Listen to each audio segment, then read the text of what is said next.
नमस्कार. गृहविष्णू किचनमध्ये आपलं स्वागत. विजयादशमीच्या सर्वांना हार्दिक शुभेच्छा. पूर्वीच्या काही आमच्या लहानपणी कसं आजी आत्या मावशी कोणी पाहुणे आले की बरोबर घरी तयार केलेला काहीतरी खाऊ डब्यात भरून आणत असत. परंतु आता तसं होताना फारसं दिसत नाही. सर्व वस्तू सर्व पदार्थ आपल्याला रेडीमेड मिळतात.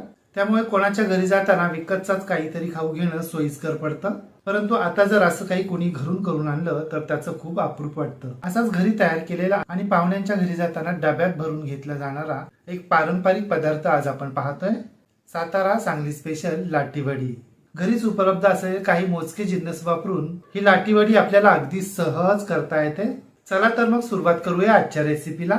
खमंग कुरकुरीत खुसखुशीत मसालेदार सातारा सांगली स्पेशल लाटीवडी.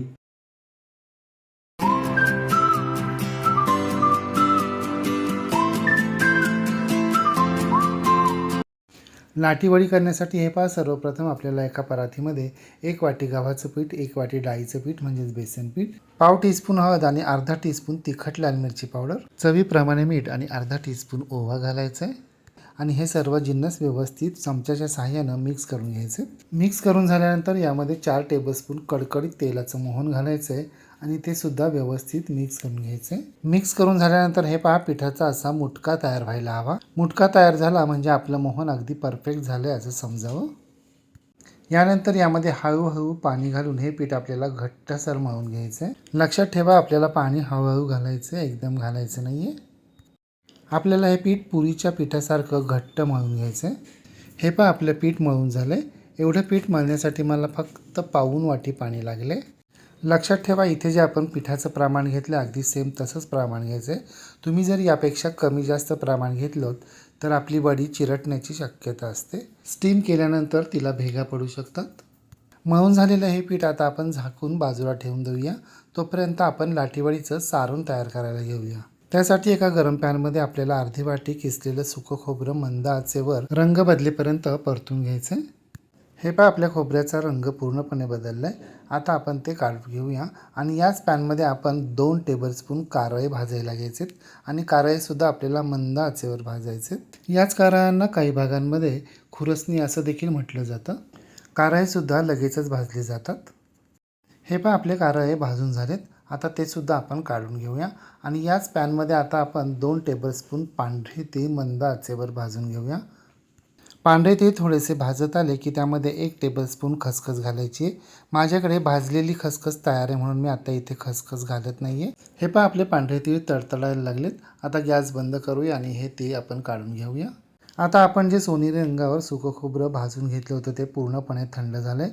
हे पहा, ते अशा पद्धतीनं आपल्याला हाताच्या साहाय्यानंच कुस्करून घ्यायचे, बारीक करून घ्यायचे. हे आपल्याला मिक्सरमध्ये बारीक करता येणार नाही आहे. जर आपण हे खोबरं मिक्सरमध्ये बारीक करायला गेलो तर त्याला लगेचच तेल सुटेल. हे पहा, आपलं खोबरं कुस्करून झालं आहे. आता मिक्सरच्या छोट्या भांड्यामध्ये अर्धा टीस्पून जिरं, 15-20 लसणाच्या पाकळ्या, पांढरे तीळ आणि कारळे आणि 1 टेबलस्पून भाजलेली खसखस घालायची आणि याची आपल्याला मिक्सरवर बारीक भरड तयार करायची आहे. लक्षात घ्या, आपल्याला बारीक पेस्ट तयार करायची नाही आहे, बारीक पावडर तयार करायची नाही आहे, तर ती थोडीशी जाडसरच ठेवायची आहे. हे पहा, आपली भरड तयार झाली. आता आपण ती एका प्लेटमध्ये काढून घेऊया. आता यामध्ये आपण हाताने बारीक कुस्करून घेतलेलं खोबरं, 1 टेबलस्पून घरचा काळा मसाला, चवीप्रमाणे मीठ, पाव टीस्पून हिंग घालून हे आपल्याला व्यवस्थित मिक्स करून घ्यायचं आहे, एकजीव करून घ्यायचं आहे. आपण यामध्ये डाळीच्या पिठाचा वापर केला आहे त्यामुळे इथे हिंग वापरणं अगदी कंपल्सरी आहे. मात्र तिखट मिठाचं प्रमाण तुम्ही तुमच्या आवडीप्रमाणे कमी जास्त करू शकता. आपले सर्व जिन्नस व्यवस्थित मिक्स करून झालेत. आता यामध्ये बारीक चिरलेली हिरवीगार फ्रेश कोथिंबीर घालायची आहे. जवळजवळ अर्धी वाटी कोथिंबीर आपण यामध्ये मिक्स करायची आहे. शक्यतो यामध्ये गावरान कोथिंबीरीचा वापर करता आला तर नक्की करा. त्यामुळे सुगंध तर छान येतोच आणि शिवाय चवही चांगली येते.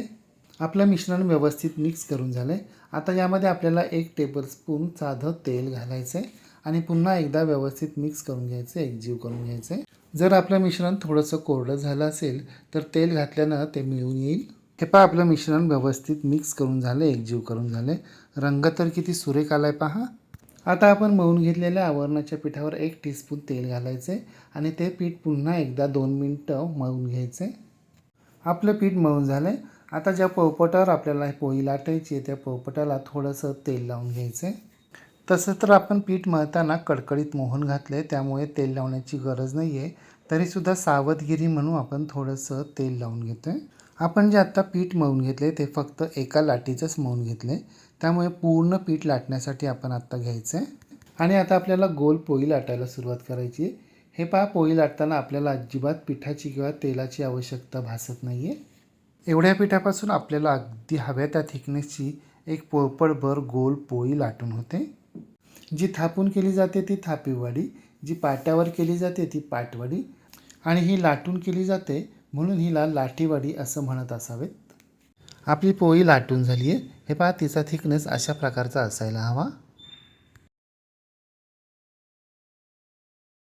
आता लाटून झालेल्या या पोळीवर हे पहा, आपण केलेलं सर्व सारण या पोळीवर अशा पद्धतीनं ठेवून द्यायचे आणि हलक्या हातानं पसरवून घ्यायचे. वडीसाठी लागणारं आवरण आपण एका पोळीचंच तयार केलं होतं.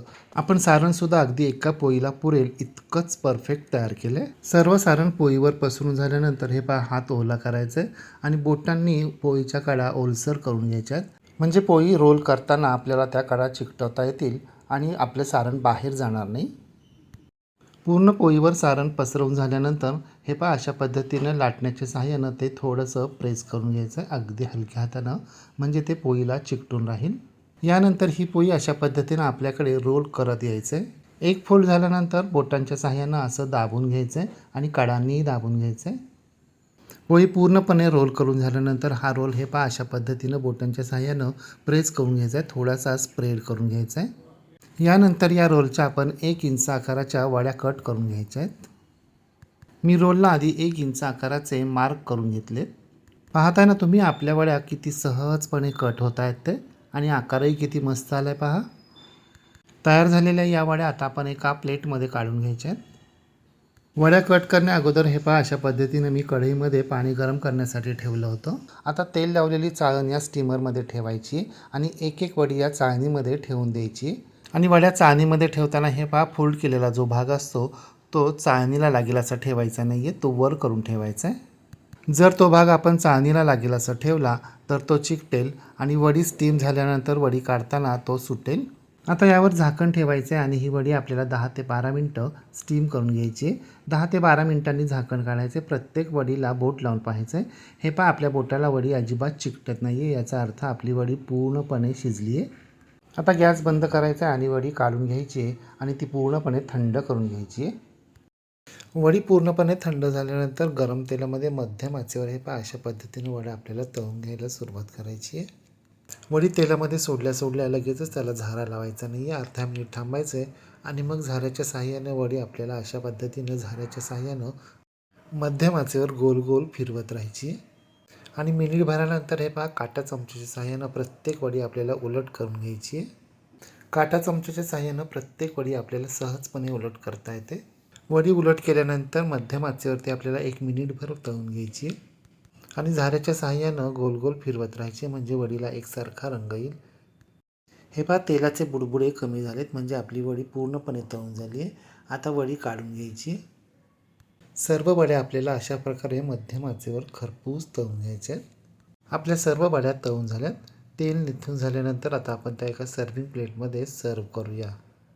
तुम्हीसुद्धा या सातारा सांगली स्पेशल बाहेरून कुरकुरीत आणि आतून खुसखुशीत खमंग मसालेदार लाटीवडी करून पहा व कशी झाली ते कमेंट बॉक्समध्ये मला नक्की सांगा. रेसिपी आवडल्यास लाईक, शेअर, कमेंट करायला विसरू नका. आणि हो, तुम्ही जर अजूनही गृहविष्णू किचन चॅनलला सबस्क्राईब केलं नसेल तर प्लीज नक्की सबस्क्राईब करा. शेजारील बेल आयकॉनवर प्रेस करा, म्हणजे माझ्या नवनवीन रेसिपींचे नोटिफिकेशन तुमच्या मोबाईलवर येतील. पुन्हा भेटूया अशाच एका नवीन रेसिपीसह. तोपर्यंत नमस्कार व रेसिपी पाहिल्याबद्दल धन्यवाद.